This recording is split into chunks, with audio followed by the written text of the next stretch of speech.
আজকে হচ্ছে 8 তারিখ। ভুলে গেলাম, এক্ষুনি বললাম। 8 তারিখ, 8/9/2024। আমরা বলছি সেন্টার অফ মাস। এখানে আমাদের আগের দিনের যে প্রিভিয়াস প্রবলেম ছিল, প্রিভিয়াস হোমওয়ার্ক যেটা ছিল, তার মধ্যে কিছু ছিল centre of mass calculation, centre of mass calculation. সেগুলো তোমরা অনেকে করে আমাকে পাঠিয়েছো। সেগুলোর মধ্যে হচ্ছে একটা অংশ কেটে নিলে কিরকম হয়, অংশ কেটে নিলে কোথায় যায়, কোথায় সেন্টার অফ মাস শিফট করে। মনে রাখতে হবে, যদি যেদিকে অংশটা আমি কেটে নেব, যেদিকে আমি কোন একটা পদার্থের অংশটা কেটে নেব, ঠিক তার বিপরীত দিকে সেন্টার অফ মাস শিফট হয়। তার কারণ, যেদিকে কেটে নিলাম সেদিকে ভর কমে গেল, যেদিকে কাটিনি সেদিকে কিন্তু গড় ভর বেড়ে গেল। সেজন্য আমরা এই কখনো কখনো অপশন গুলো এমনই থাকে যে ক্যালকুলেশন না করলেও চলে। এইদিকে যদি আমি কেটে নিই, এইটা যদি কেটে নেওয়া হয়, কেটে নিলে তোমার ভর কেন্দ্র এইদিকে বাম দিকে শিফট করবে। এখানে ভর কেন্দ্র ছিল, বাম দিকে শিফট করবে। যদি আমি উল্টোটা করি, ধরে নাও এখানে কেটে নিই, এরকম কোনো দিকে যদি কেটে নিই, তাহলে সেক্ষেত্রে ভর কেন্দ্রটা এখানে ছিল, সেটা এই দিকে শিফট করবে ভর কেন্দ্রটা। যদি আমরা যেমনই করি, যেদিকে করব, কারণ কি, এইদিকে কেটে নিলে ভরটা এইদিকে বেশি হয়ে যাচ্ছে, ভরের পরিমাণ বেশি হচ্ছে, সেন্টার অফ মাস সেদিকে শিফট করবে। ওকে, এই ক্যালকুলেশন গুলো অনেকেই করেছে এবং যারা যারা করে পাঠিয়েছে সবাই সঠিক করে পাঠিয়েছে মোটামুটি, আমি যেগুলো দেখেছি।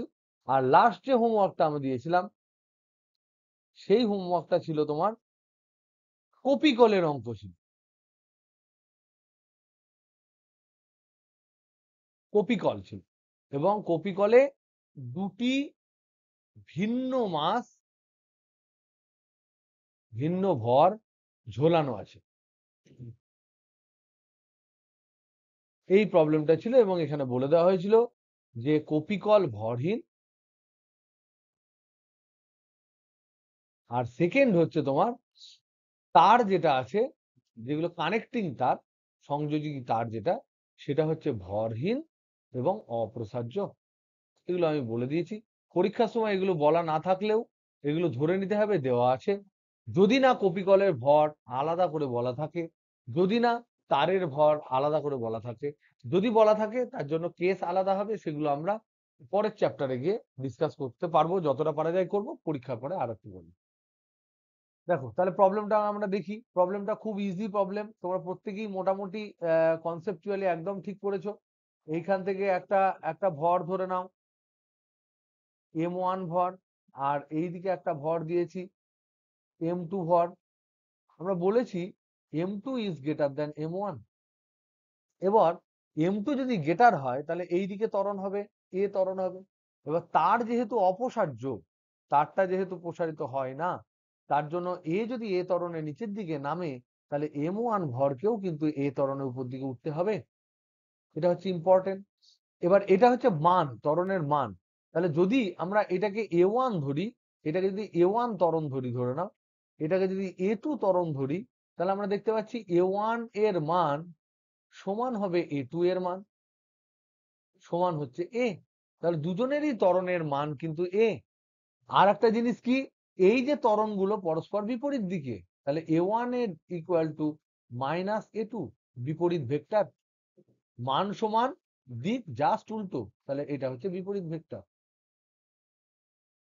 এবার এই যে এ, এইটা ক্যালকুলেশন তোমরা অনেক আগে করেছো।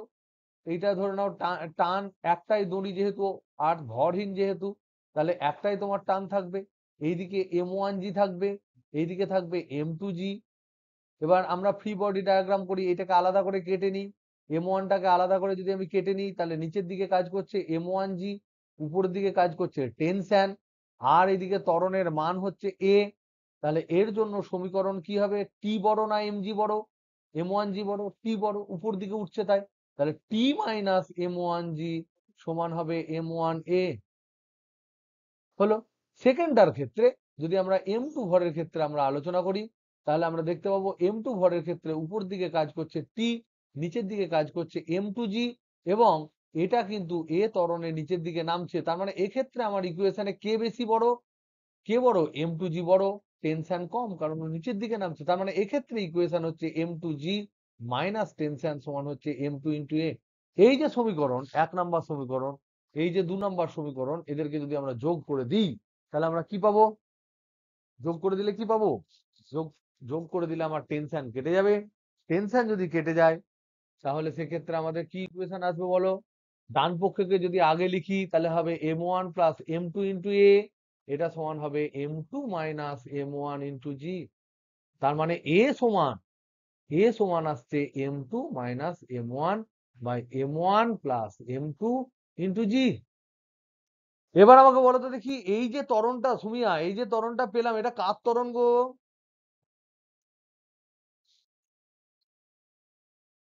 এটা হচ্ছে ইন্ডিভিজুয়াল, একদম তো দুটোরই ত্বরণ একই। এটা হচ্ছে দুটি ভরেরই আলাদা আলাদা দুজনের যদি ত্বরণের কথা আমি বলি তাদের মান। কিন্তু সেন্টার অফ মাসের ত্বরণ তাহলে কত হবে, আমরা কি ফর্মুলা জানি, এসিএম সমান আমরা কি জানি, এসিএম সমান m1a1 প্রথমটা plus m2a2 divided by m1 plus m2, জানি না, জানি না বলো। ওকে, হ্যালো, ধরে নাও এটা কপিকল, এইদিকে m1 আছে, এইদিকে m2 আছে, এইদিকে ত্বরণটা হচ্ছে এ, এইদিকে ত্বরণটা হচ্ছে এ। এবার আমি ধরলাম নিচের দিকেরটা যদি আমি পজিটিভ ধরি তাহলে উপর দিকটা নেগেটিভ হবে, তাহলে নিচের দিকটা ধরলাম আমি পজিটিভ, নিচের দিকটা ধরলাম ধরে নাও পজিটিভ, তাহলে উপরের দিকে যেগুলো থাকবে সেটা হবে নেগেটিভ, ধরতেই পারে, আমি নিজের মতো করে ধরছি, পরে আমি বলে দেবো যে উপরের দিকে না নিচের দিকে। তাহলে দেখো, এই যদি আমি এ ওয়ানটা দেখি, এখানে যদি এসিএম ভেক্টর হিসেবে দেখি তাহলে দেখতে পাবো এদের যদি এটা ভেক্টর রাশি, এদের মানের ক্ষেত্রে এই যে ফোর্সটা m1 a যেটা m2 a এটা পরস্পর বিপরীতমুখী। তার মানে এখানে আমার কি বসবে, এক্ষেত্রে যদি এসিএম এর মান আমি বলি তাহলে দেখো m2 a a1 m1 a1 মানে হচ্ছে মাইনাস m1 a, কারণ এটা উপরের দিকে নেগেটিভ ধরেছি, প্লাস এইটা হচ্ছে m2a2 এর মান কত হবে, m2 into a divided by m1 plus m2। এটা কি বোঝা গেল বিজিত, এটা বুঝলি, কি বুঝলি বল,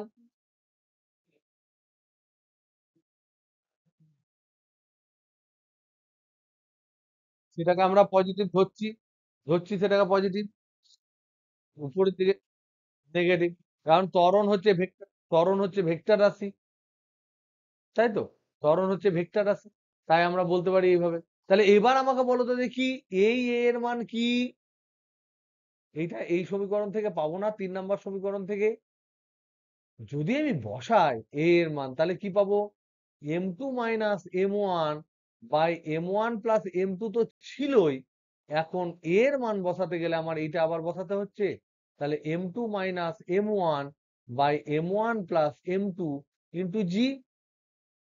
তার মানে এসিএম সমান কত বেরোবে, এ সেন্টার অফ মাস সমান বেরোবে m2 minus m1 by m1 plus m2 তার হোল স্কোয়ার ইন্টু জি।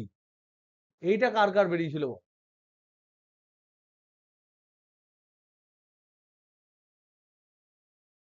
সৃজন এইটা কি বেরিয়েছিল তোর, আমি কি ভুল দেখলাম নাকি,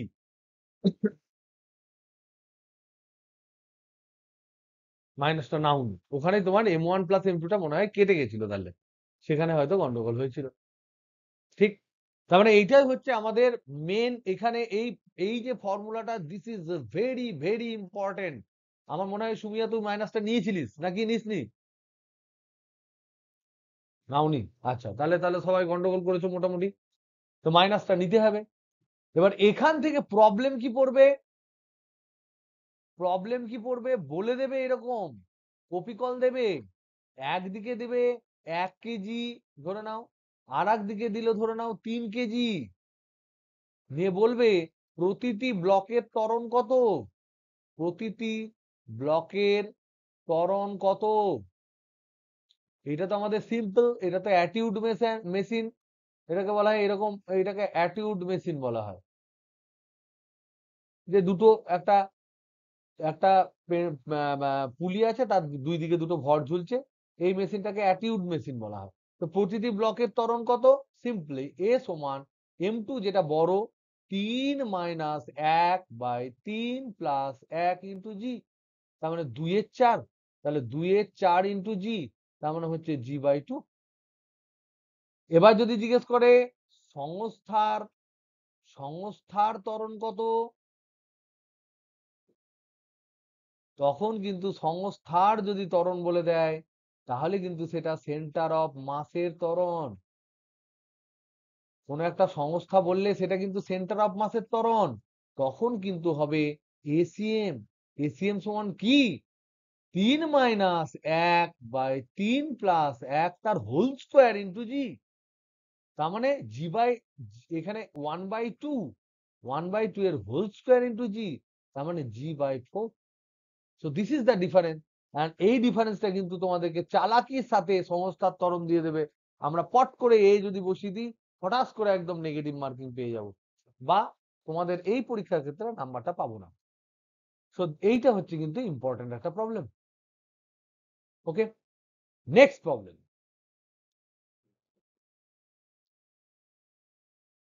তোমরা বই থেকে প্রবলেম করতে থেকো। নেক্সট প্রবলেম, ধরে নাও বলছে যে একটি, আমরা এই যে দণ্ডটা আছে সুষম দণ্ড, এর দৈর্ঘ্য হচ্ছে, ধরে নাও সুষম দণ্ডের দৈর্ঘ্য সমান হচ্ছে এল, এবং ভর হচ্ছে ধরে নাও এম। তাহলে সুষম দণ্ড, আমরা আগের দিন তিন ধরনের ঘনত্বের কথা বলেছি, ভরের ঘনত্বের কথা বলেছি, তিন ধরনের ভরের ঘনত্বের কথা বলেছি। তাহলে এখানে কোন ধরনের ঘনত্ব আমরা ধরবো, কেউ বলতে পারবে? একদম, একদম তাই। সুষম দণ্ডটাকে আমরা, যেহেতু বাঁকানো টাকানো নেই, এটা হচ্ছে 1D সিস্টেম।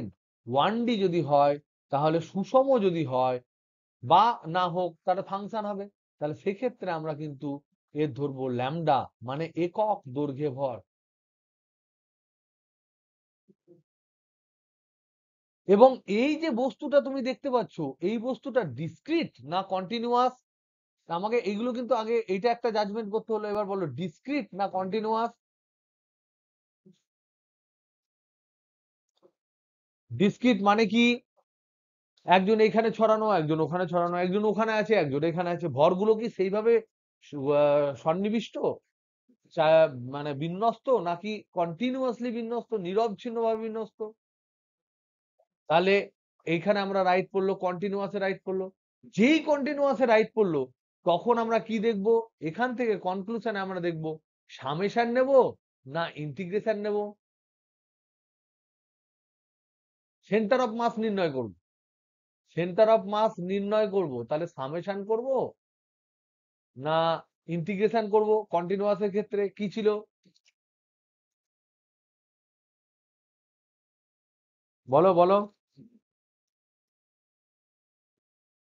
একটা বস্তু কন্টিনিউয়াসলি বিস্তৃত, তার ক্ষেত্রে আমরা সামেশনের ফর্মুলা দিতাম, centre of mass m1x1 plus m2x2 plus m3x3 divided by m1 plus m2 plus m3, এটা ছিল xcm, সেটা ছিল সামেশনের ফর্মুলা।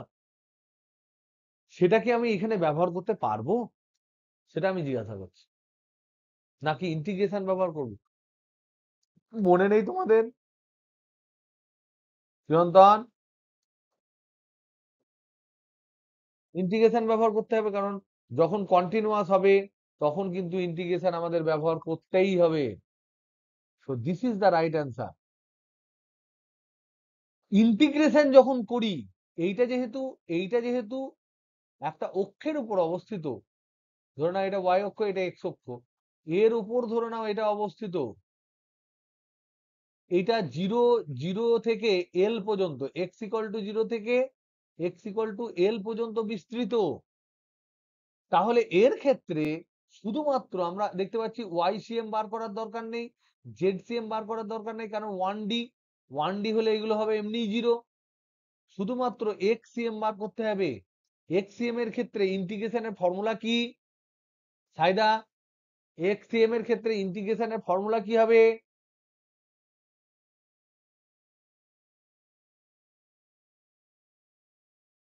সামেশনের সময় ফর্মুলা কি ছিল? m1x1 plus m2x2 divided by m1 plus m2, এটা ছিল এক্সসিএম। এটাকে আমরা সামেশনে কি করে লিখেছিলাম? Summation over m i x i equal to 1 to n by summation over m i equal to 1 to n।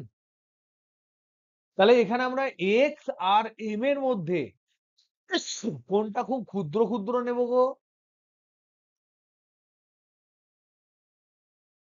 Sumiya মনে আছে? এক্স আর, যদি আমরা এটা ইন্টিগ্রেশন আকারে লিখি এক্সসিএম এর ফর্মুলাটা, তাহলে সেটা দেখতে কি হবে? This is my question.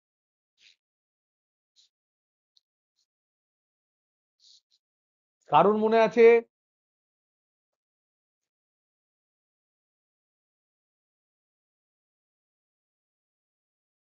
Dipanjan, দত্তবাবু বলো।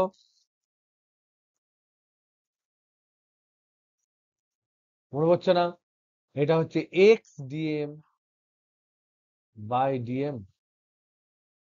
এটা আমি লেখাইনি তোদের, বলিনি? হেলো হেলো হেলো হেলো, আরে এটা কি?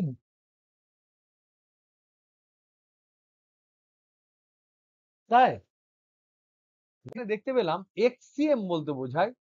তাহলে বলো এক্সসিএম সমান কি হবে? ইন্টিগ্রেশন বল, দীপাঞ্জন বল।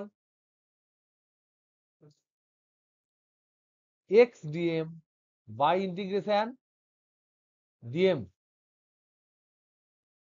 কি সৃজন, ঠিক আছে? তাহলে এটা হলো। এইবার দেখ, এইবার মজাটা হচ্ছে কি, আমার এই যে রডটা আছে, এই রডটার এটা হলো শুরু y অক্ষ, আর এটা হচ্ছে তোর এক্স অক্ষ। তাহলে আমি প্রথমে কি করব? আমি ধরে নেব এক্স দূরত্ব দূরে, এক্স দূরত্ব দূরে একটা ছোট্ট ডিএক্স অংশ আছে।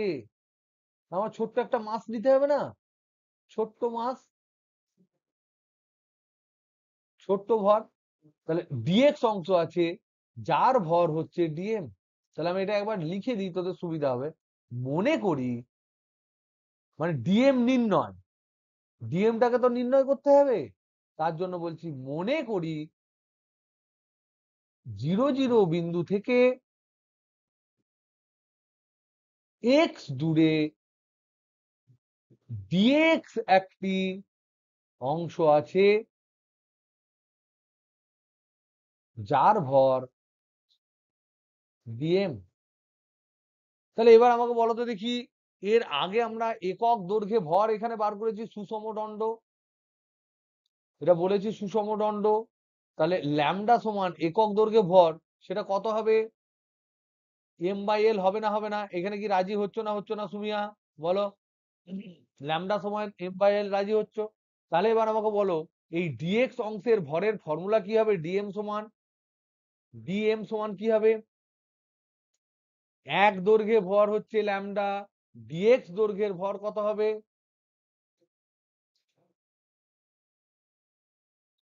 একক, এটা হচ্ছে একক দৈর্ঘ্যে ভর। তাহলে একক দৈর্ঘ্যে ভর যদি ল্যামডা হয়, তাহলে ডিএক্স দৈর্ঘ্যের ভর কত হবে? ল্যামডা ইন্টু ডিএক্স হবে না? হবে না? কিরে, সবাই বুঝতে পারছো? ল্যামডা ইন্টু ডিএক্স হবে। এবার এই যে ল্যামডা ইন্টু ডিএক্স, সেটা ডিএম। তাহলে এই ইন্টিগ্রেশন আমি সেটা বসাবো। ল্যামডা মানে কি? M by l, m by l into dx. তাহলে দেখো এক্সিএম এর যে ফর্মুলা, সেই ফর্মুলার মধ্যে থেকে আমরা দেখতে পাচ্ছি ওপরে আছে ইন্টিগ্রেশন এক্স ডিএক্স। ডিএক্স মানে কি? M by l into dx, dm ছিল। ডিএক্স, এটা ডিএম এর জায়গায় বসলো। আর নিচেরটা ছিল ইন্টিগ্রেশন ডিএম, এটার মানে কি গো? ডিএম ডিএম ডিএম, এই যে ছোট্ট ছোট্ট ছোট্ট ছোট্ট মাস জুড়ে যাবে, সব জুড়তে জুড়তে জুড়তে জুড়তে টোটাল ইন্টিগ্রেশন করলে কত আসবে? মোট ভর কত হবে বলো? মোট ভর হবে না এম? ইন্টিগ্রেশন মানে কি? যোগ তো। ছোট্ট ছোট্ট ডিএম জুড়তে জুড়তে জুড়তে জুড়তে যদি টোটালটা জুড়ে দিই, তাহলে মোট ভর কত হবে? এম হবে। তাহলে এখানে হচ্ছে এম হবে। এখানে ধ্রুবক কি কি? এম আর এল ধ্রুবক, বাইরে বেরিয়ে চলে আসবে। তাহলে এম বাই এল বাই নিচে আছে এম, এখানে কি পড়ে থাকলো? X dx. এবার বলো তো দেখি, এই যে এক্স এর কথাটা, এক্স তো ভ্যারিয়েবল, কখনো এক্স এখানে, কখনো এক্স এখানে, কখনো এক্স এখানে। তাহলে এক্স কত থেকে কত ভ্যারি করবে? এটা যদি 0 0 0 হয়, এক্স ইকুয়াল টু 0 যদি হয়, এটা যদি এক্স ইকুয়াল টু এল হয়, তাহলে এক্স এর লিমিট কত থেকে কত হবে? প্রিয়ন্তন, এক্স এর লিমিট কত থেকে কত হবে? হুম, তাহলে 0 থেকে এল হলো। তাহলে এখানে দেখো, এই এম এম কেটে গেল, তাহলে এটা হলো 1/l ইন্টিগ্রেশন এক্স ডিএক্স এর ইন্টিগ্রেশন কি হবে? X square by 2। X square by 2 যদি হয়, তার লিমিট বসাও 0 টু এল, তাহলে 1/l, এল স্কোয়ার বাই 2 হবে, এল এল কেটে গেলে এখানে হবে l/2। তাহলে আমরা যেটা প্রথমে বসিয়ে দিয়েছিলাম ঝপাং করে, যে একটা সুষম দণ্ডের সেন্টার অফ মাস তার ঠিক মিড পয়েন্টে হয়, যেটা খুব খুব স্পষ্ট অবভিয়াস, সেটা আমরা এখানে প্রমাণ কেন করলাম? কারণ যদি এখানে সুষম না থাকে, যা থাকে আমরা প্রসেসটা খালি জেনে নিলাম যে কি করে এটা ক্যালকুলেট করা যেতে পারে। বুঝছো কি বলছি? এবার তোমাদের আমি এখান থেকে একটা হোমওয়ার্ক দিচ্ছি, এই হোমওয়ার্কটা ট্রাই করো। একটি দণ্ড এল দৈর্ঘ্যের এম ভরে, একটি দণ্ড এক্স অক্ষে রয়েছে চিত্রের ন্যায়। ধরে নাও এটা ওয়াই অক্ষ, এই এক্স অক্ষের উপর একটা দণ্ড রয়েছে।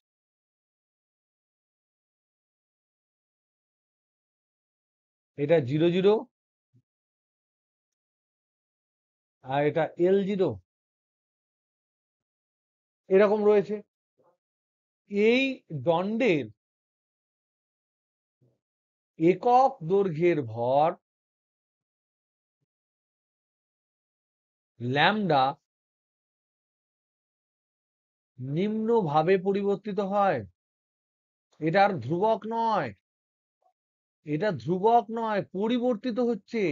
ল্যামডা সমান ধরে নাও 1 + x, এরকম ভাবে পরিবর্তিত হচ্ছে। তাহলে এক্ষেত্রে ভরকেন্দ্রের অবস্থান কোথায়?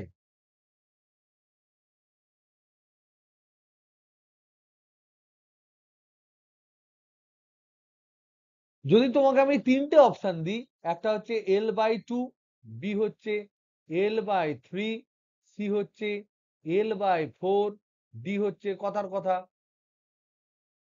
নান অফ দিস, তাহলে তুমি কোন অপশনে রাইট মারবে? কোনো অঙ্ক না করেই, কোনো অঙ্ক না করেই কোন অপশনে রাইট মারবে?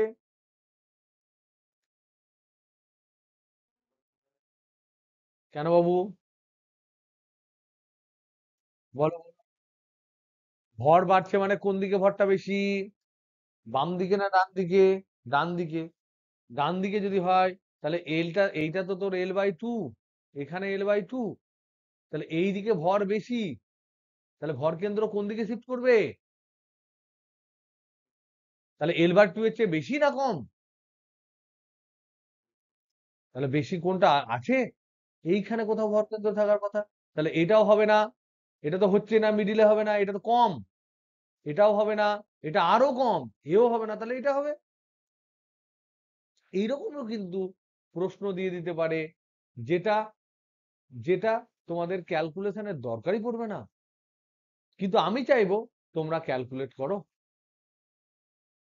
ক্যালকুলেট করো। কিভাবে ক্যালকুলেট করবে? সিম্পল। দেখো এখানে এক্স সিএম সমান integration x dm by integration dm. এবার ডিএম সমান আমরা জানি ল্যামডা ইন্টু ডিএক্স। ল্যামডা সমান কি দেওয়া আছে? 1 + x ইন্টু ডিএক্স। তাহলে এখানে ফর্মুলাটা তাহলে কি দাঁড়াবে? এক্স সিএম সমান উপরে পড়ে থাকলো এক্স ইন্টু ডিএম মানে হচ্ছে 1 + x ডিএক্স। এক্স এর লিমিট কত হবে? 0 থেকে এল ডিভাইডেড বাই ডিএম সমান 1 + x ইন্টু ডিএক্স, ইন্টিগ্রেশন হবে 0 to l। এটা ক্যালকুলেট করো, হয়ে যাবে। এখানে এটা গুণ করে দেবে, তাহলে কি আসবে? 0 to l, এটা আসবে x + x² into dx divided by integration 0 to l, এখানে আসবে 1 + x ডিএক্স। এবার বুঝতে পারছো এই যে টোটাল এই জিনিসটার হবে টোটাল ভর এম। সেখান থেকে আমাদের ক্যালকুলেট করে দেখতে হবে যে এইটা হচ্ছে এম হয়, তাহলে এইটা যদি এম হয়, বড় হাতের এম কারণ মোট ভর, এটাকে আলাদা করে ক্যালকুলেট করে নেবে যে কত হলে এম হয়। 1 + x dx integration 0 to l হলে সেই মতো এখানে একটা ক্যালকুলেশন করতে হবে, করে দেখো কেমন আসে। ওকে, যদি এটা খুব অস্বস্তিকর একটা অ্যান্সার আসে, তাহলে নেক্সট ট্রাই করবে ল্যামডা সমান শুধু 2x ধরবে, 2x ধরবে, তাহলে এক্ষেত্রে ভালো অ্যান্সার আসবে, ভালো অ্যান্সার পাবে। কিন্তু মনে রাখবে যাই অ্যান্সার পাও না কেন, সবগুলোই কিন্তু ট্রু, এর মধ্যে কোনো গন্ডগোল নেই। ওকে, বোঝা গেল? এই প্রবলেমটা যদি একটু শক্ত কোশ্চেন কেউ করে তাহলে কিন্তু পড়তে পারে। নেক্সট আমাদের ডিসকাশন হবে, এটা কিন্তু হোমওয়ার্ক। নেক্সট আমাদের ডিসকাশন হচ্ছে ভর কেন্দ্রের গতি। এটা আগের দিন আমরা বলছিলাম যে ভর কেন্দ্রের কোন একটা ভর বিভিন্ন জায়গায় ছড়ানো ছেটানো আছে। এইটা ধরে নাও রেফারেন্স, রেফারেন্স যেখান থেকে আমি সব ক্যালকুলেট করছি। এইটা m1 ভর, যার দূরত্বটা হচ্ছে r1। এটা হচ্ছে m2 ভর, যার দূরত্বটা হচ্ছে r2। এরকম পরপর পরপর সব আছে। এখান থেকে আর যেটা সেন্টার অফ মাস যেটা, সেটা বেরিয়েছে m1r1 plus m2r2 plus dot dot dot dot এরকম যতগুলো থাকবে divided by m1 plus m2। এটা বেরিয়েছে, আমরা অনেকবার লিখলাম। ভর কেন্দ্র এবং ভার কেন্দ্র সবই সমান, যদি খুব ছোট বিশাল বড় বস্তু না হয়, তার মানে দুটোই মোটামুটি ছোটখাটো বস্তুর ক্ষেত্রে একই হবে। এবার এখান থেকে আমরা বেগ বার করেছিলাম, বেগ বার করতে গিয়ে আমরা কি করেছিলাম? এটা আর সেন্টার অফ মাস, বেগ মানে ভি সেন্টার অফ মাস করার জন্য আমরা এটাকে ডেরিভেটিভ করেছিলাম। এটাকে ডেরিভেটিভ করলে আমরা কি পাবো? এখানে আমরা পেয়েছিলাম m1, এটা তো নিচেরটা তো কনস্ট্যান্ট, উপরে এইগুলোর প্রত্যেকটা ডেরিভেটিভ হবে, তাহলে dr1/dt dr2/dt এরকম হবে। তার মানে m1v1 প্লাস m2v2 এরকম করে পরপর হতে থাকবে, divided by m1 plus m2 plus dot dot dot dot হতে থাকবে। তারপর আমরা এসিএম ক্যালকুলেট করেছিলাম, ত্বরণ, ত্বরণ ক্যালকুলেট করেছিলাম এসিএম। সেটা বলার সময় আমরা দেখেছি এটা হয় m1a1 plus m2a2 plus dot dot dot divided by m1 plus m2। সুতরাং এরকম বিভিন্ন ধরনের ক্যালকুলেশন আমরা করেছিলাম। এবার আমরা দেখব ভরকেন্দ্রের গতি যদি বাহ্যিক কোনো বল প্রয়োগ না হয় তাহলে কেমন হবে।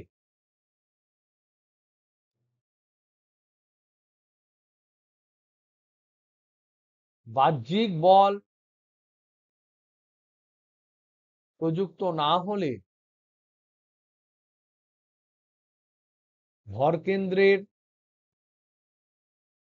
গতি অপরিবর্তিত থাকে।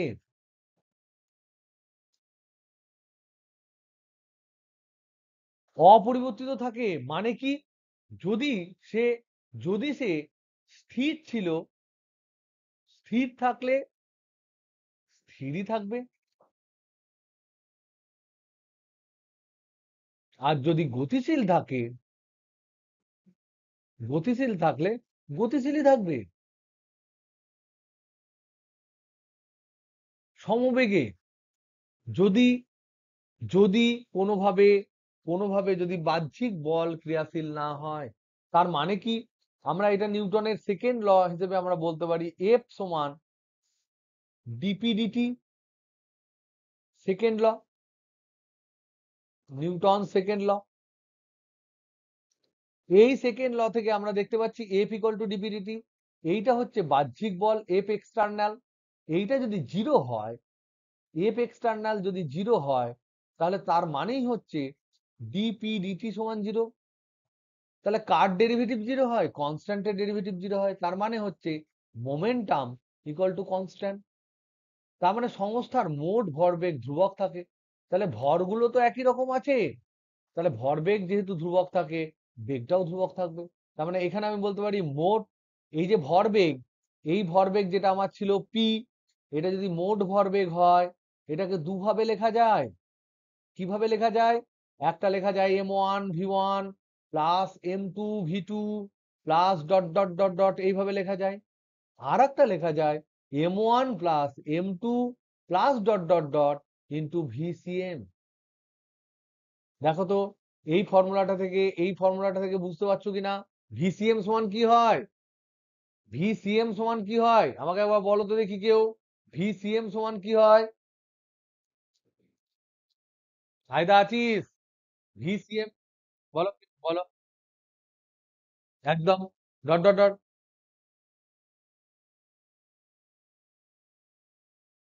তার মানে কি, এটা বজ্র গুণন করলে এটা আসবে না? ভিসিএম সমান এটা ভাগ করে দিলেই তো এটা চলে আসতো। কথাটা বুঝতে পারছো? এই যে ভরবেগটা আমি লিখলাম মোট ভরবেগ, সেটা দুভাবে লেখা যায়। কিভাবে? একটা মোট ভর ইন্টু সেন্টার অফ মাসের বেগ, বা প্রতিটা ইন্ডিভিজুয়াল মাস এবং তাদের বেগের গুণফল করলে যে ভরবেগ ভেক্টর গুলো আমরা পাবো, তাদের ভেক্টর যোগ। যেটা খুশি তুমি করতে পারো। তার মানে কি, এখানে দেখতে পাচ্ছি যে এই যে তুমি যে বললে ভিসিএম সমান হচ্ছে m1v1 plus m2v2 plus dot dot dot divided by m1 plus m2 plus dot dot dot. এখান থেকেই তো বজ্রগুণন যদি আমরা করি, তাহলে আমরা কি পাবো সেখান থেকে দেখো এটা পাচ্ছি m1 plus m2 plus dot dot dot into v centre of mass সমান হচ্ছে m1v1 plus m2v2 plus dot dot dot. তার মানে কি, তার মানে এইটা হচ্ছে মোট ভরবেগ, সংস্থার মোট ভরবেগ। তাহলে সংস্থার মোট ভরবেগের ফর্মুলা কি বেরোলো? মোট ভর ইন্টু ভিসিএম। তাহলে এইটা হচ্ছে মোট ভর ইন্টু ভিসিএম। তাহলে যদি যদি তোমার ভরবেগ কনস্ট্যান্ট থাকে, এইটা যদি কনস্ট্যান্ট থাকে, মোট ভরবেগ যদি কনস্ট্যান্ট থাকে, তাহলে এটাও কনস্ট্যান্ট থাকবে। আর ভর তো এমনিই কনস্ট্যান্ট, তাহলে এখানে velocity of centre of mass ধ্রুবক থাকবে। এটা কি আমি বোঝাতে পারলাম? আমি এখানে বলার কি চেষ্টা করলাম, যে সংস্থার উপর কোনো বাহ্যিক বল যদি প্রযুক্ত না হয়, যদি সংস্থার উপর কোনো বাহ্যিক বল প্রযুক্ত না হয়, তাহলে সংস্থার সেন্টার অফ মাস যেটা, ভর কেন্দ্র যেটা, তার গতিবেগ অপরিবর্তিত থাকবে। সেটা আমরা দেখলাম নিউটনের সেকেন্ড সূত্র থেকে, এফ ইকুয়াল টু ডিপি/ডিটি। এফ যদি জিরো হয়, পি কনস্ট্যান্ট হয়। এবার পিটা কে সেটা জানার জন্য আমরা দেখলাম পি যেটা মোট ভরবেগ, সেটা এরকম বা এরকম প্রত্যেকের ভরবেগের যোগফল হতে পারে, বা এটা হতে পারে। তাহলে এইটা আমরা দেখতে পাচ্ছি সংস্থার মোট ভরবেগ যেটা ধ্রুবক, যেটা ধ্রুবক সেটা মানে মোট ভর ইন্টু ভিসিএম। তাহলে যদি এইটাই যদি কনস্ট্যান্ট থাকে, এটা যদি কনস্ট্যান্ট থাকে তাহলে ভিসিএম ও কনস্ট্যান্ট থাকবে। তার মানে কি এখান থেকে আমরা কি পেলাম? বাহ্যিক বল যদি না থাকে, বাহ্যিক বলের অনুপস্থিতিতে অনুপস্থিতিতে কি হয়? সংস্থার সেন্টার অফ মাসের গতি অপরিবর্তিত থাকে।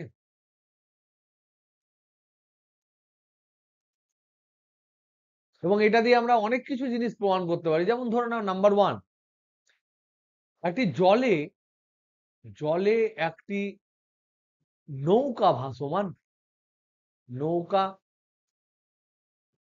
ভাসমান, এর উপর এক ব্যক্তি এক প্রান্তে রয়েছে। এখন ব্যক্তিটি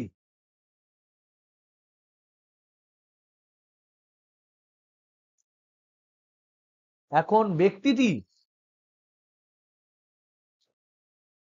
যদি হেঁটে অন্য প্রান্তে চলে যায়,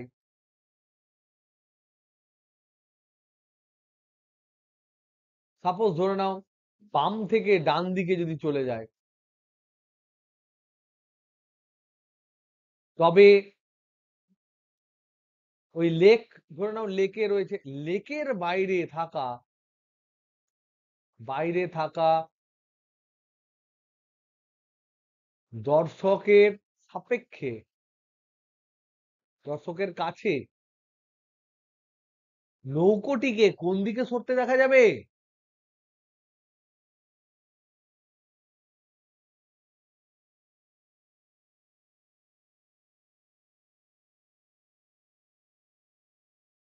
একটা জলে একটা নৌকো ভাসমান, তার উপর ব্যক্তি এক প্রান্তে বসে রয়েছে। এখন ব্যক্তি হেঁটে বাম দিকে ধরো বসে রয়েছে, সেখান থেকে হাঁটতে হাঁটতে ও ডান দিকে চলে গেল। তাহলে বলো দেখি বলো দেখি এক্ষেত্রে নৌকাটি কোন দিকে মুভ করবে এবং কেন? একদম তাই, একদম ঠিক বলেছো, ডান থেকে বামের দিকে। এবার আমার প্রশ্ন হলো কেন? হোয়াই? এরকম করবে কেন? নৌকাটা এরকম ছিল, ধরে নাও নৌকা, কথার কথা এরকম একটা নৌকা, এখানে একটা মানুষ বসে আছে বা দাঁড়িয়ে আছে। এইটা ধরে নাও, সাপোজ এটা ধরে নাও এক্স অক্ষ, এটা ধরে নাও এক্স অক্ষ। এখন এখন সেন্টার অফ মাস কোন একটা জায়গায় আছে। এখন যদি যদি মানুষটা হেঁটে ডান দিকে চলে যায়, যদি ডান দিকে চলে যায় পর যদি ডান দিকে চলে যায়,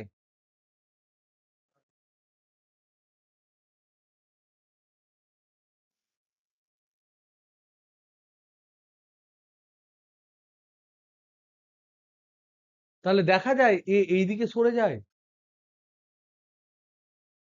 কেন গো? হোয়াই? আমার প্রশ্ন হচ্ছে হোয়াই? এখানে এমন একটা লাইন আছে, যে লাইনটা একদম একই জায়গায় থাকবে। সেটা কোনটা? সেটা কোনটা টিয়া? পড়াচ্ছি, যাও এখন। এইটা লাগবে যে টেবিলটা, ওই বইটা রয়েছে। আমি পাচ্ছি না, বেশিক্ষণ না, আমি দিচ্ছি। দরজা লাগিয়ে দাও, যাও। আর বেশিক্ষণ নয়, বাইরে যাও 2 মিনিট, ঠিক আছে? তারপর তোমাদের দেবো। এখানে দেখো একটা নির্দিষ্ট জিনিস কনস্ট্যান্ট থাকে, একটা নির্দিষ্ট জিনিস ধ্রুবক থাকে। সেটা কি বলতে পারবে কেউ? ভর কেন্দ্রের অবস্থান। একদম তাই, ভর কেন্দ্রের অবস্থান ধ্রুবক থাকে। এবার ভর কেন্দ্র কোথায় থাকে তাহলে আমাকে দেখতে হবে। দিদি, দিদি, এ দিদি, বিজিত সুজিত বিজিত, আমি দিদি বলছি। আহ, দাঁড়া দাঁড়া, এক সেকেন্ড দাঁড়া, একটু ভাব। এখানে ভরকেন্দ্র, ভরকেন্দ্রের অবস্থান স্থির থাকে। একদম পারফেক্ট বলেছো। এবার বলো তো দেখি, ভরকেন্দ্র আগে কত বেগে গতিশীল ছিল? ভরকেন্দ্র আগে কত বেগে গতিশীল ছিল? প্রথমে যখন মানুষ বাঁ দিকে বসেছিল তখন ভরকেন্দ্রের বেগ কত ছিল? ভাবো একটু।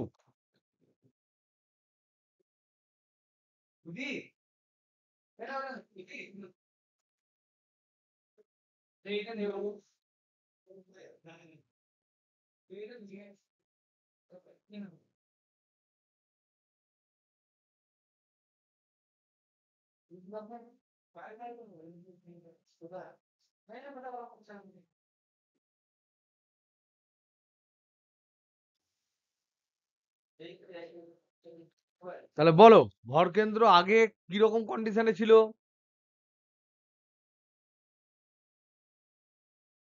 বেগ জিরো ছিল। তাহলে ভরকেন্দ্রের বেগ জিরো ছিল, ভরকেন্দ্রের বেগ শূন্য ছিল, কারণ কারোরই বেগ ছিল না তো। তাহলে বাইরের কোনো বল নেই, প্রযুক্ত হয়নি। তাহলে পূর্বে যদি ভিসিএম সমান শূন্য যদি হয়, পরেও ভিসিএম শূন্য হবে। তার মানে কি, ভিসিএম যদি শূন্য হয়, তাহলে এক্স সিএম যেটা, এইটা ডিএক্স বাই ডিটি সমান ভিসিএম, এটা সমান শূন্য হবে। তার মানে এক্স সিএম যেটা, এইটা থাকবে ধ্রুবক, একই জায়গায় থাকবে। তাহলে বলো তো দেখি, এই যে জায়গাটায় নৌকাটা রয়েছে, এটা নৌকার মাঝ বরাবর একটা জায়গা। এখন এই নৌকার ভরকেন্দ্র কোথায় হবে? এই প্রথমটায়, এই যে মাঝ লাইন টেনে দিয়েছি, এবার বলো তো দেখি ভরকেন্দ্র কোথায় হবে নৌকাটার, মানুষ সমেত? মিডিল পয়েন্টে, মিডিল পয়েন্টের ডান দিকে, মিডিল পয়েন্টের বাম দিকে, বলো কোন দিকে হবে?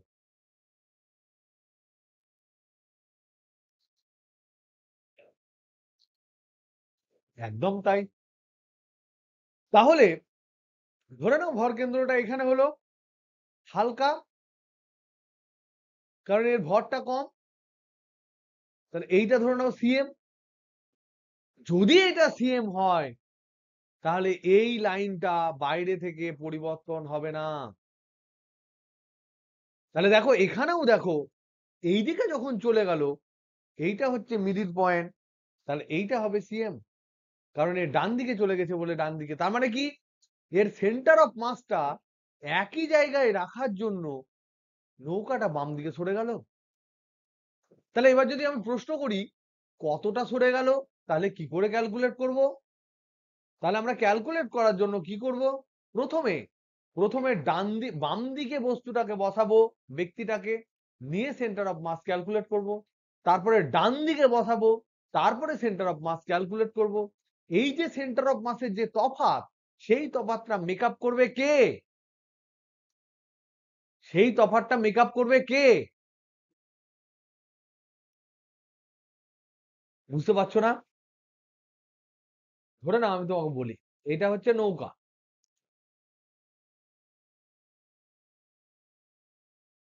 হ্যাঁ বল। হ্যাঁ, আমি সব দিয়ে দিই, সব দিয়ে দিয়েছি। আমি পড়াচ্ছি তো। না না, পড়াচ্ছি। আমি আমি করছি, রেখে দিয়েছি আমি সব। রাখ, হ্যাঁ হ্যাঁ হ্যাঁ। ওকে ওকে ওকে। ঠিক আছে, হ্যাঁ হ্যাঁ। তো যদি শুধু শুধু যদি নৌকা হয়, তাহলে ভরকেন্দ্র হয় এখানে। যদি এইদিকে যদি বস্তু হয়, এইদিকে যদি ব্যক্তি হয়, তাহলে সেন্টার অফ মাস হবে এরকম জায়গায়। যদি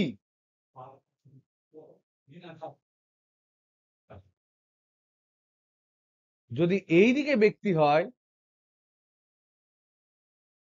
তাহলে সেন্টার অফ মাস হবে এখানে। তাহলে এই যে এটা যদি এক্স অক্ষ হয়, এই যে এখানে এখানে xcm1 আর এখানে xcm2, এই যে difference in xcm, difference in xcm in two cases, এই যে দুটো ক্ষেত্র তার মধ্যে যে ডিফারেন্সটা আসছে সেই ডিফারেন্সটাই হবে নৌকার সরণ। কারণ নৌকা নিজে সরে গিয়ে সেন্টার অফ মাসটা একই জায়গায় নিয়ে আসবে, মানে নৌকাটা নিজে বাম দিকে এরকম সরে যাবে, যাতে করে এই ডট আর এই ডট, এ বিন্দু আর বি বিন্দু যেন অ্যালাইন হয়ে যায়। তাহলে নৌকাটাকে কতটা সরতে হবে, নৌকাটাকে কতটা সরতে হবে, এইটুকু।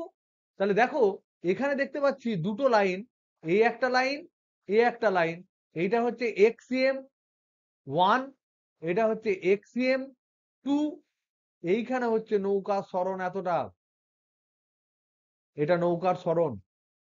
তাহলে নৌকার সরণ সমান কি হবে, নৌকার সরণ সমান হবে xcm2 মাইনাস xcm1।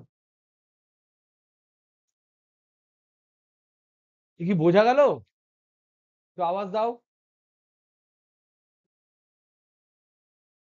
তো নৌকা এমনিই সরে যাবে যেহেতু বাহ্যিক কোনো বল প্রয়োগ হয়নি। এবার এটাকে ক্যালকুলেট করবো কি করে, হাউ টু ক্যালকুলেট? আমাদের ফান্ডা সিম্পল। স্টেপ ওয়ান হচ্ছে, স্টেপ ওয়ানটা কি, প্রাথমিক অবস্থায় সেন্টার অফ মাস, প্রাথমিক অবস্থাতে সেন্টার অফ মাস নির্ণয়, যেটার নাম দেব xcm1। স্টেপ টু, অন্তিম অবস্থাতে সেন্টার অফ মাস নির্ণয়, যেটার নাম দেব xcm2। স্টেপ থ্রি, নৌকার সরণ সমান, নৌকার সরণ সমান xcm2 ডিফার xcm1। এটা ডিফার মানে কি, যেটা বড় সেটা থেকে ছোটটা বিয়োগ হবে, বিয়োগ করে দেবো।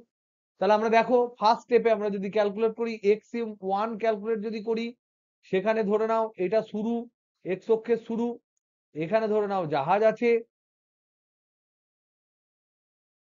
আর এখানে ভর আছে, এখানে ব্যক্তি আছে, জাহাজের ভর ধরলাম বা নৌকোর ভর ধরলাম, নৌকার ভর হচ্ছে ধরে নাও বড় হাতের এম, ব্যক্তির ভর, ব্যক্তির ভর ধরে নাও ছোট হাতের এম, নৌকার দৈর্ঘ্য ধরে নাও, নৌকার দৈর্ঘ্য ধরে নাও এল। তাহলে এবার বলো তো দেখি, এখানে কটা বস্তু আছে, এখানে কটা বস্তু আছে, এটা যদি x centre of mass calculate করতে যায়, x centre of mass calculate করতে গেলে এখানে কটা বস্তু আছে,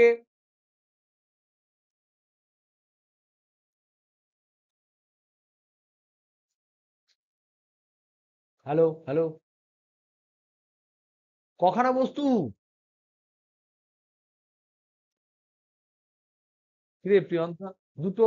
একটা কি, একটা নৌকা, একটা ব্যক্তি। এবার তার মানে দুটো বস্তুর ক্ষেত্রে x1 যদি আমি করতে চাই, তাহলে লিখবো m1x1 plus m2x2 divided by m1 plus m2। আমি ধরলাম ওয়ান যেটা সেটা ধরলাম নৌকা, দুই যেটা সেটা ধরলাম ব্যক্তি। তাহলে বলো তো দেখি, এখানে m1 মানে কি, m1 ধরছি নৌকা, তার মানে m, x1 সমান কত হবে বলো তো দেখি, m2 সমান হচ্ছে ছোট হাতের m, x2 সমান কত হবে বলো তো দেখি,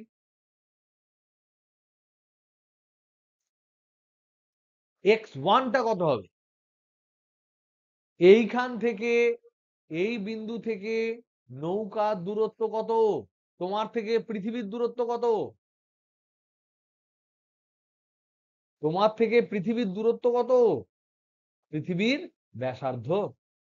যে কোনো দুটো বস্তুর মধ্যে দূরত্ব মানে তাদের সেন্টার অফ মাসের দূরত্ব হয়। এবার বলো তো দেখি, নৌকার সেন্টার অফ মাস কোথায় আছে, এল দৈর্ঘ্যের দূরে আছে না L/2 তে আছে, নৌকার সেন্টার অফ মাস কোথায় থাকবে, L/2। তার মানে এইটা হচ্ছে x1 হচ্ছে L/2। আর x2 মানে কি? ব্যক্তি কোথায় আছে? তার সেন্টার অফ মাস x = 0। ও তো ওই অক্ষেই বসে রয়েছে, 0তেই রয়েছে। তাহলে আমরা এগুলো বসাই। ফার্স্ট কেন বাঁদিকে হবে?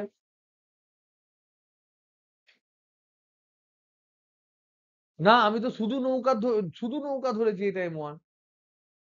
এটা শুধু মানুষ ধরেছি, নিয়ে আমি টোটালটার ক্যালকুলেট করছি xcm1। বুঝে গেছো? তাহলে xcm1 সমান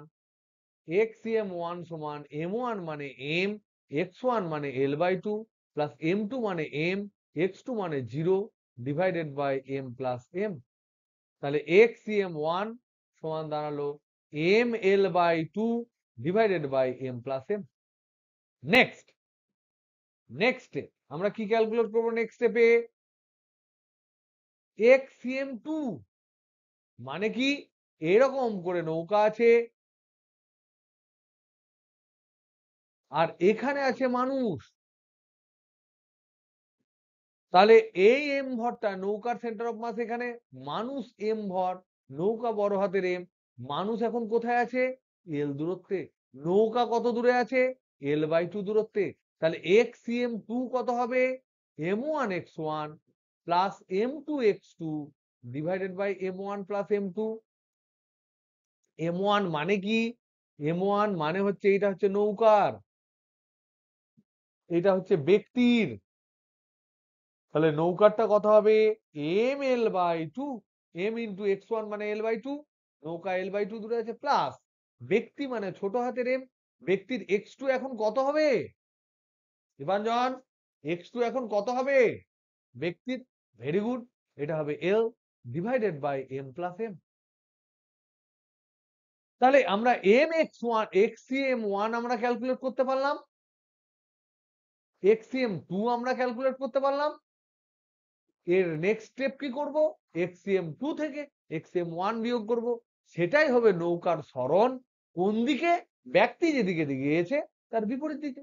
তাহলে থার্ড স্টেপ হচ্ছে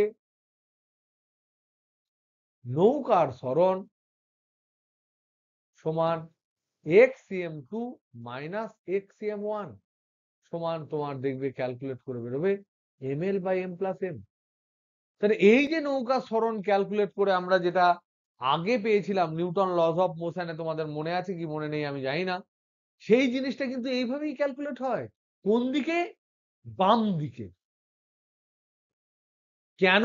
কারণ সেন্টার অফ মাস সে শিফট করবে না, যেহেতু ব্যক্তিটা সরে যাচ্ছে, তাই সেন্টার অফ মাসটা শিফট করে করে যাচ্ছে। সেই যতটা ব্যক্তি শিফট করার জন্য শিফট হয়ে যাচ্ছে, ব্যক্তি চলার জন্য সেন্টার অফ মাস যতটা পরিমাণ শিফট হয়ে যাচ্ছে, নৌকা ততটা পরিমাণ ব্যক্তির গতির বিপরীত দিকে সরে গিয়ে সেন্টার অফ মাসের পজিশন প্রতি মুহূর্তে একেবারে একই জায়গায় রাখছে। তার জন্যই নৌকাও সরণ হচ্ছে। কি বোঝা গেল কথাটা? হ্যালো হ্যালো হ্যালো হ্যালো, এটা কি বোঝা গেল? এই ধরনের, যেমন ধরে নাও তোমাকে জিজ্ঞেস করলো কেস 2, এটা 1 নাম্বার কেস আলোচনা করলাম। কেস 2 ধরে নাও, এরকম করে একটা অনুভূমিক তল আছে। এরকম অনেক এক্সাম্পল হয়, বই থেকে দেখে নেবে, বই পড়বে। অনুভূমিক তল আছে, এখান থেকে ধরে নাও একটা বমকে, বিশাল বমকে ছুঁড়েছে, এরকম করে যাচ্ছিল, এখানে গিয়ে এখানে গিয়ে 3টে টুকরোতে পরিণত হলো। এবার তোমাকে যদি জিজ্ঞেস করে যে সেন্টার অফ মাসের গতিপথ কেমন হবে, ধরো 1 নাম্বার এরকম, এটা দিল 1 নাম্বার, 2 নাম্বার দিল এরকম, এটা দিল 2 নাম্বার, 3 নাম্বার দিল এরকম, কোন পথটা হবে যদি ফেটে যায়? সেন্টার অফ মাস এর গতিপথ কোনটা তোমার মনে হচ্ছে হবে কাছাকাছি?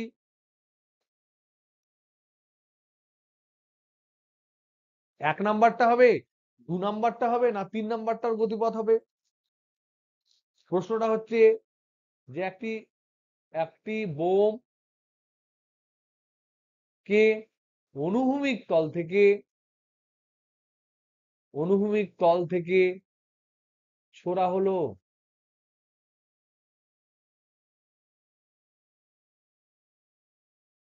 এক সময় তা ফেটে গেল, ফেটে 3 টুকরো হলো।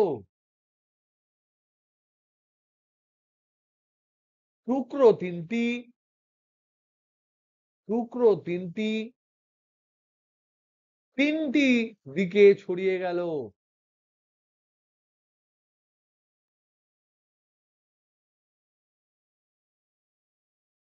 চিত্রের কোন অপশনটি,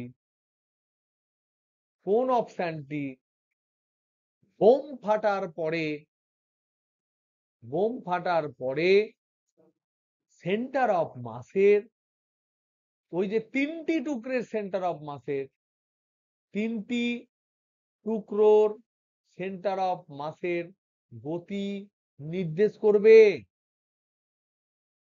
বলতে পারবে কেউ? কোনটা মনে হচ্ছে তোমাদের? 1, 2 না 3? কার কি মনে হচ্ছে বলো? একজন কেউ কিছু বলো। এক, একদম এক হবে, একদম এক হবে। কারণ এখানে বম ফাটার আগে পর্যন্ত যে পরিমাণ যা কন্ডিশন ছিল, বম ফাটার পরে এক্সট্রা কোনো ফোর্স অ্যাপ্লাই হয়নি। তার মানে এটা যদি প্রাসের গতির ন্যায় যেতে চায়, তাহলে প্রাসের গতির ন্যায় গিয়ে পড়ে যাবে। কে? সেন্টার অফ মাস।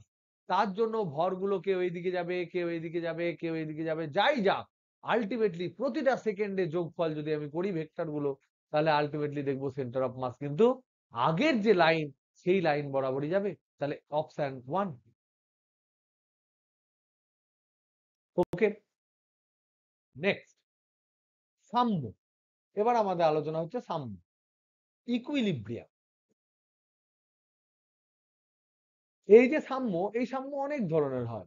কোন একটা সংস্থা তখনই সাম্যে থাকে যখন সে অনেক ধরনের সাম্য মেনটেন করে। কি ধরনের, কি কি ধরনের সাম্য হয়? যেমন ধরে নাও তাপীয় সাম্য হয়, যেমন ধরে নাও তোমার রাসায়নিক সাম্য হয়, সেরকম অনেক ধরনের সাম্য হয়। সেরকমই মেকানিক্যালের একটা সাম্য হয়, সেটা হচ্ছে যান্ত্রিক সাম্য। তাপীয় সাম্য কখন? যখন তুমি বুঝতেই পারবে না তাপ এদিক থেকে ওদিকে যাচ্ছে কি যাচ্ছে না। রাসায়নিক সাম্য কখন? যখন তুমি বুঝতেই পারবে না রিয়াক্ট্যান্ট আর প্রোডাক্ট, বিক্রিয়ক আর বিক্রিয়াজাত পদার্থের কনসেন্ট্রেশনের কোনো পরিবর্তনই হচ্ছে না। আর যান্ত্রিক সাম্য কখন? যখন বস্তুর গতির কোনো পরিবর্তন হবে না, যখন, যখন নো চেঞ্জ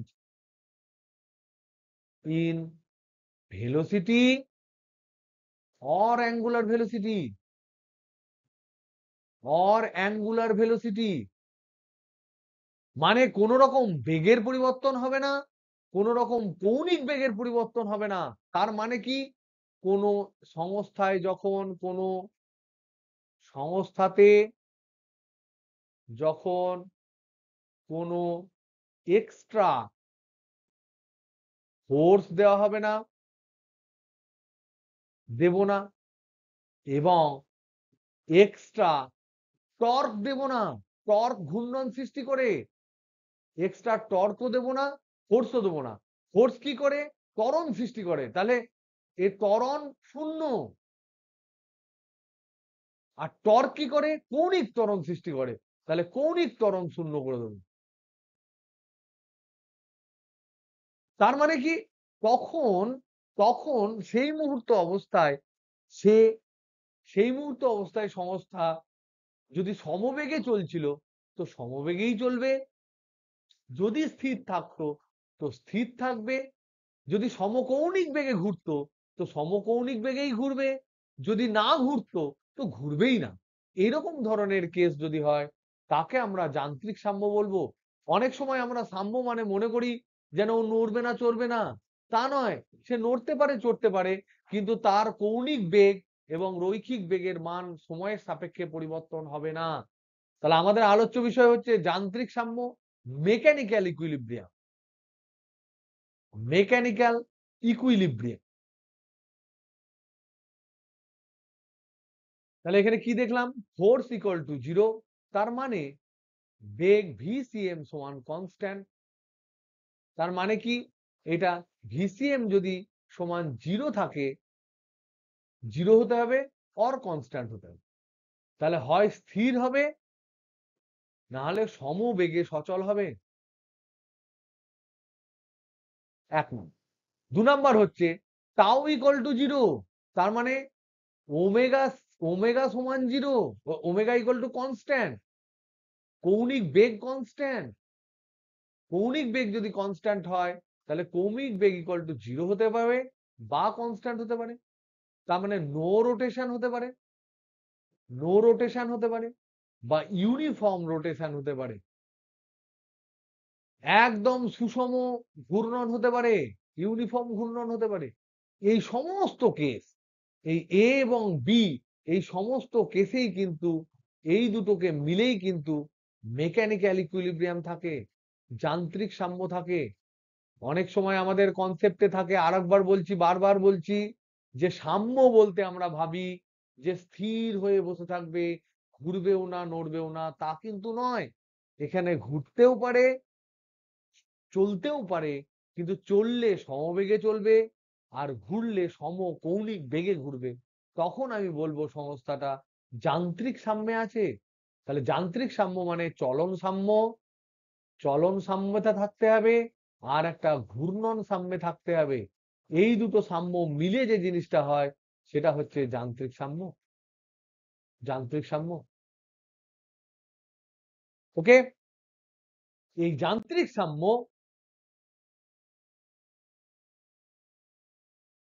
এটা কেমন? এটা 3 প্রকারের। একটা হচ্ছে স্টেবল, একটা স্টেবল ইকুইলিব্রিয়াম, একটা আনস্টেবল ইকুইলিব্রিয়াম, আর একটা হচ্ছে নিউট্রাল ইকুইলিব্রিয়াম। স্টেবল মানে কি? সুস্থির। একটা হচ্ছে অস্থির, আর একটা হচ্ছে নিরপেক্ষ।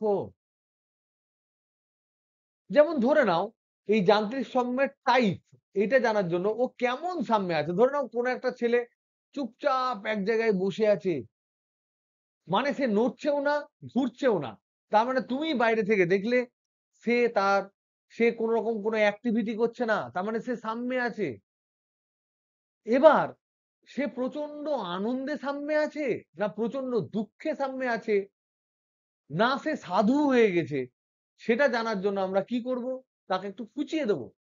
যদি তাকে একটু চুল ধরে টেনে দিই, তাতে যদি তোর দিকে একটু হেসে, মুচকি হেসে আবার যদি সে সামনে চলে যায়, তার মানে সে স্টেবল আছে। যদি সামান্য চুল টানার দরুন তোমাকে যদি চরম রেটে তোমাকে ও উত্তম মধ্যম করে এবং মারে বা ঢিল নিয়ে তেড়ে আসে, তাহলে জানতে হবে সে অস্থির অবস্থায় সামনে ছিল। আর যদি সে সাধু হয়ে যায়, তাকে যদি তুমি চুলও টানো, যাই করো, ঠেলে দাও, সে কিন্তু যাকাত তাই থাকবে, তোমার দিকে তাকাবেও না, কিছু না। তখন তাকে আমরা বলবো নিরপেক্ষ সাম্য। 3টে এক্সাম্পল দিলাম। তার মানে কি সাম্যটা কি ধরনের সেটা জানার জন্য আমাকে সাম্য অবস্থান থেকে বস্তুকে খানিকটা সরাতে হবে, সরিয়ে দেখতে হবে সে আগের জায়গায় কি ফিরে আসছে। যদি আসে তাহলে স্টেবল, যদি না আসে অন্য জায়গায় চলে যায় তাহলে আনস্টেবল। আর যদি ঘোরানো অবস্থাতেও সাম্যে থাকে তাহলে সে হচ্ছে নিউট্রাল। তাহলে এক্সাম্পল কি করে দেব?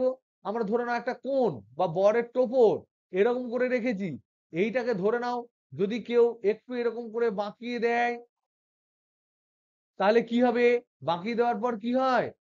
এটা ছেড়ে দিলে কি পড়ে যায়? সে আবার তো এইদিকে ফেরত আসে। বুঝতে পারছো না, পারছো না? Hello, hello, hello, hello, hello. তাহলে এইটা হচ্ছে সুস্থির সাম্য। ধরে নাও এই টোপরটাকেই তুমি এরকম করে রেখেছো,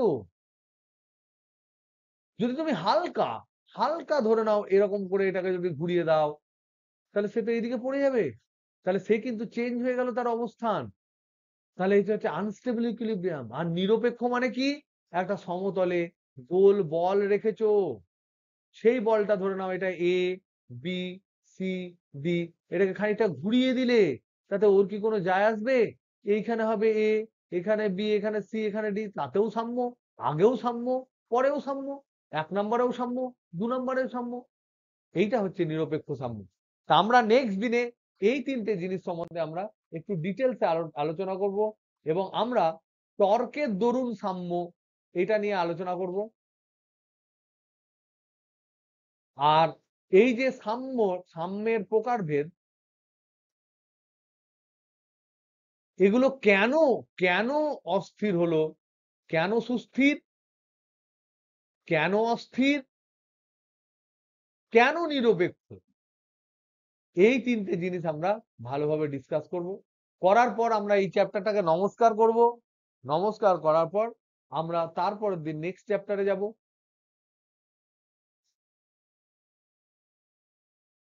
এবং তোমাদের নেক্সট চ্যাপ্টার যেটা আমি পড়াবো শুধুমাত্র স্যাটারডে সানডেতে পড়াবো।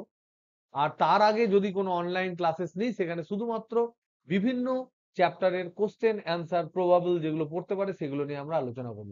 ওকে, চলো বাই।